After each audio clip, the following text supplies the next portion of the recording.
Welcome to our series on essential concepts and terminology in transportation planning. In this lecture, we will explore the fundamental concept of the Traffic Analysis Zone, TAZ. In travel demand modeling, a traffic analysis zone, TAZ, serves a role far beyond simply representing a geographic area on a map.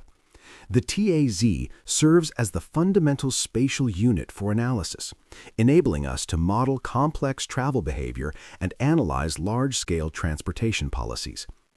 TAZs correspond to the origins and destinations of trips, and they constitute the basic spatial unit at which all transportation and socioeconomic data are compiled and assigned at the zone. The theoretical minimum unit of travel is the individual traveler. However, travel demand models use TAZs instead of individuals as the basic unit of representation for reasons of analytical convenience and computational efficiency. Since modeling and forecasting travel behavior at the individual level across a large metropolitan region is virtually infeasible, aggregation at the TAZ level allows for efficient model construction and effective computer simulation analysis. Before establishing the TAZs, the study area must first be delineated. The study area represents the primary geographic scope of the transportation analysis. Internal and external zones are distinguished based on whether they fall inside or outside the study area. Internal zones refer to TAZs located within the study area, while external zones represent TAZs located outside the study area. Internal zones constitute the primary subject of analysis, where detailed transportation modeling is performed using all available socioeconomic and network data. However, if the study area is analyzed as if it were isolated like an island, the resulting model cannot accurately reflect real-world travel patterns. For this reason, external zones are defined to capture trips entering and leaving the study area. However, defining the spatial boundaries of external zones is difficult, making it challenging to build the basic data needed for analysis. Consequently, the modeling framework and methods used for external zones are significantly simpler and different from those applied to internal zones. The fundamental reason for distinguishing between internal and external zones is analytical efficiency. Conducting detailed internal zone-level analysis for all external areas would be highly inefficient. By focusing detailed analysis on the policy-relevant region and simplifying conditions outside it, the overall modeling process becomes more practical and computationally manageable. The overall goal of TAZ delineation is to ensure that the aggregate travel flow concentrated to a single centroid accurately represents realistic travel behavior while maintaining data availability. To achieve this, the delineation process must satisfy three core requirements: physical boundaries, planning scale, and statistical compatibility.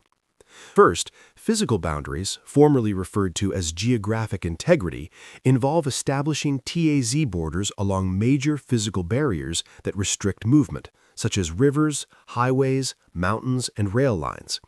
This approach is crucial to minimize aggregation bias, ensuring that the trips generated within a zone do not deviate significantly from the actual traffic flow on the network. Second, planning scale, or policy relevance, refers to determining an appropriate TAZ size that aligns with the specific objective and scope of the transportation policy. This ensures that the level of spatial detail is consistent with the scope of the planning objectives. Third, statistical compatibility, or data consistency, means aligning TAZ boundaries with the spatial units used in official governmental datasets. Since robust transportation analysis is impossible without reliable base data, matching TAZs to administrative or census boundaries is essential. This alignment ensures data integration, improves compatibility, and facilitates long-term time series analysis by utilizing accumulated historical data. While socioeconomic and land use homogeneity was traditionally considered a criterion for TAZ delineation, its necessity has diminished with the advancement of disaggregate behavioral modeling. Furthermore, it is widely acknowledged in practice that strictly satisfying the homogeneity condition is often computationally burdensome and practically difficult. There are two primary approaches to delineating external zones: One is the external station method, as illustrated in the left figure. In this approach, a centroid is established to represent the external zone at the major highway entry points or gateways of the study area. Such external zones are also called gateway zones or external stations. Because it is difficult to clearly define the spatial boundaries of such external zones, such difficulty subsequently makes it difficult to collect comprehensive base data. Therefore, the centroid in this method primarily serves to indicate the location of the access point on the road network entering or exiting the study area. The other method is hierarchical zoning, which, as shown in the right figure, constructs TAZs outside the study area larger than internal zones and increasingly larger with greater distance. This approach has the advantage of allowing analysts to differentiate and analyze the influence of external trips within the study area and enables the collection of basic data. However, hierarchical zoning requires OD trip data between external zones and internal zones, as well as between external zones and other external zones. Hierarchical zoning corresponds to a hierarchical TAZ system in which TAZs are organized systematically by levels, such as large zones, medium zones, and small zones. Since these levels coexist simultaneously, appropriate TAZ systems are used individually or in combination depending on the scale and scope of the policy analysis. When base data are constructed at the small zone level, they can be aggregated to form medium zone or large zone systems.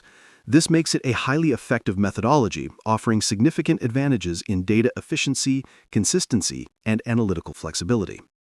Based on the boundary of the study area, 3 types of trips are defined: internal-internal trips, internal-external trips, and external-external trips. Travel demand models and analysis methods differ by trip type, and their origin-destination (OD) data construction is carried out separately. Internal-internal trips are trips where both origin and destination are located within the study area. These are the core subject of transportation policy analysis. Consequently, these trips undergo the detailed and sophisticated analysis based on comprehensive travel and socioeconomic data. Internal-external trips are trips traveling between areas inside and outside the study area. Because the boundaries of external zones are not clearly defined, collecting base data is difficult. Due to the inherent limitations in data acquisition for these trips, sophisticated modeling remains a challenge. Consequently, trend-based assumptions are typically employed as a more practical alternative. External-external trips, commonly referred to as through traffic, have both their origin and destination points in external zones, merely passing through the study area. Due to limited base data for these trips as well, sophisticated analysis is difficult, and they're generally modeled using trend-based or approximation methods. Given the differences in characteristics among trip types, it is crucial during the study area and its TAZ delineation process to ensure that all areas requiring detailed analysis for policy purposes are included within the study area. Based on the TAZ structure, trips can be classified into intra-zonal trips and inter-zonal trips. Intra-zonal trips are trips where both the trip origin and destination are within the same TAZ. Since this movement is assumed to occur entirely within the boundaries of a single zone concentrated at the centroid, it is not assigned to the network within the conventional traffic assignment process. Intra-zonal trips generally represent short internal movements that do not meaningfully affect major roadways, and therefore they are excluded from network assignment. Consequently, the size of the TAZ must be carefully defined according to the policy scale to prevent the exclusion of these unassigned intrazonal trips from causing analytical distortions. Interzonal trips are trips that move from one TAZ to another TAZ. These trips are loaded onto the network during assignment.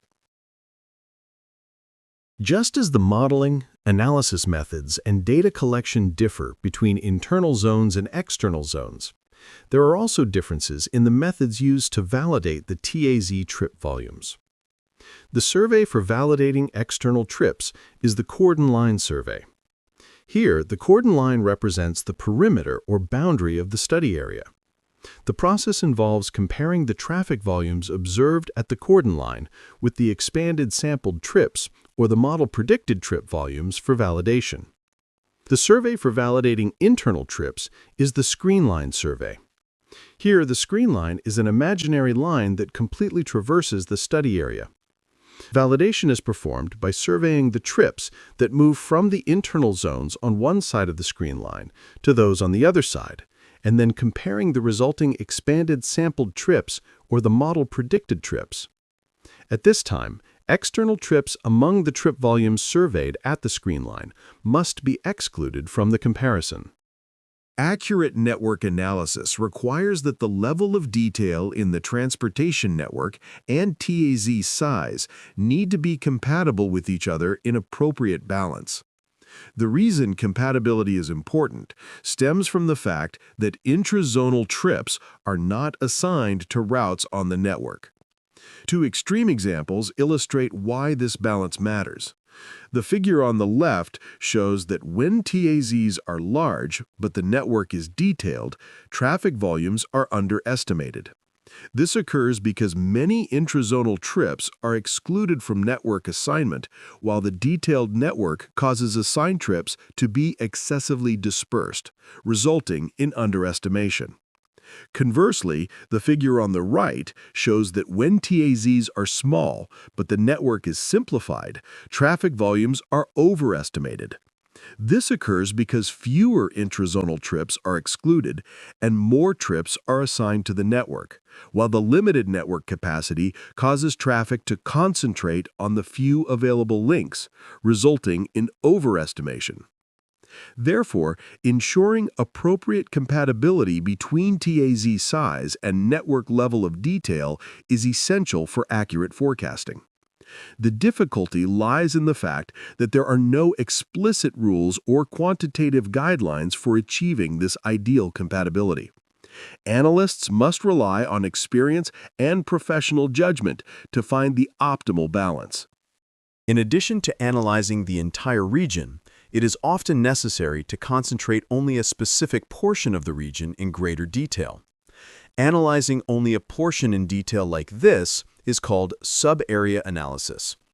Sub-area analysis is generally conducted using one of two approaches, the focusing approach and the windowing approach.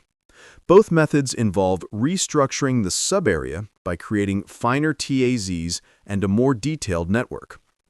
The focusing approach, as shown in the left figure, maintains the entire regional network while subdividing TAZs and refining the network only within the specific area of interest. This methodology is applied when it is necessary to analyze the policy impacts both inside and outside the subarea. The focusing approach is suitable for large-scale policies, significant enough to influence travel patterns across the broader region. The windowing approach involves completely isolating the subarea, treating it like an island for independent analysis. As shown in the figure on the right, analysis is conducted by establishing centroids at the sub-area boundaries. Due to the smaller analysis scale, computation speed is fast, and interpretation of results is relatively simple and clear. However, since external trips are fixed at boundary conditions, this approach cannot capture any policy-induced route shifts occurring outside the subarea. Consequently, the windowing approach is suitable for small-scale policies where impacts on external regions are negligible. This slide explains why the traditional homogeneity requirement for TAZ delineation has gradually diminished in importance. The TAZ homogeneity condition was a requirement for aggregate models of the past. It was primarily intended to reduce aggregation error that occurs when using average values. As shown in the figure, there is a difference between the value calculated using the average and the average of the values calculated individually. This discrepancy is known as the aggregation error. This aggregation error has been significantly mitigated by the advancement of disaggregate models. These models can analyze diverse, heterogeneous attributes by segmenting them at a finer level. Therefore, the necessity to strictly satisfy the homogeneity requirement to reduce aggregation error has decreased. Currently, Rather than viewing the role of TAZs as aggregate forecasting units based on averages, it is more appropriate to view them as the spatial unit for data compilation, storage, and positional information from model inputs. Consequently, in current practice, statistical data compatibility and ease of collection, as well as TAZ size and network level of detail, are considered more important principles than the socioeconomic or land use homogeneity of the TAZ. In the next lecture of our series on essential concepts and terminology in transportation planning, we will focus on the topic of the travel survey. Thank you for watching. I would love to hear your thoughts or comments on today's lecture. If this explanation was helpful, please like and subscribe to support this series.